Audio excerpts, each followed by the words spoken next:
এখন স্বৈরাচারী শেখ হাসিনা। বৈষম্য বিরোধী ছাত্র আন্দোলনের মুখপাত্র ছিলেন উমামা ফাতেমা। সে সময়টাকেই এখন ট্র্যাজিক বলছেন তিনি। রোববার রাতে নিজের ভেরিফাইড ফেসবুক অ্যাকাউন্ট থেকে লাইভে এসে তার দাবি, সমন্বয়ক পরিচয়টিকে নেতিবাচক কাজে ব্যবহার শুরু অভ্যুত্থানের পরপরই। পরের দিন সকালবেলা থেকে দেখি সমন্বয়ক পরিচয় নাকি এক একজন এক এক জায়গায় গিয়ে দখল করতেছে। সো তখনই আমি কাইন্ড অফ অবাক হয়ে যাই যে কি ব্যাপার।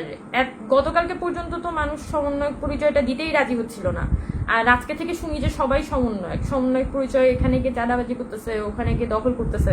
So why is this? আমার মনে হচ্ছে এটা কি ব্যাপার? এখন কি রক্ষী বাহিনীর মতো সমন্বয়ক বাহিনী তৈরি হচ্ছে নাকি? আস্তে আস্তে সব জায়গায় গিয়ে দখল করবে এরা। বৈষম্য বিরোধী ছাত্র আন্দোলনের সব সিদ্ধান্ত হেয়ার রোডে বসে ঠিক করা হতো বলেও অভিযোগ প্ল্যাটফর্মটির সাবেক এই মুখপাত্রের।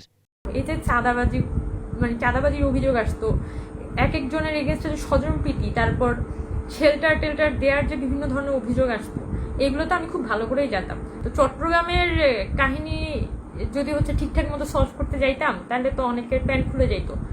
তো ওই সময় তো বাদ দিয়ে দিয়েছিলাম, এইসব আর বেশি তো স্ট্রেচ করি নাই।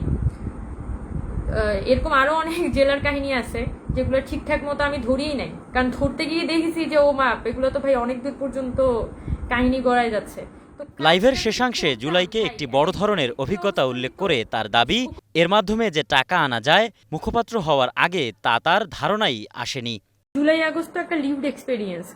So why in the earth এটাকে আমি একটা মানি মেকিং মেশিনে পরিণত করতে যাব, বাট আনফর্চুনেটলি সেটা হয়েছে। খুবই কমন, খুবই রেগুলার বেসিসেই হয়ে আসতেছে।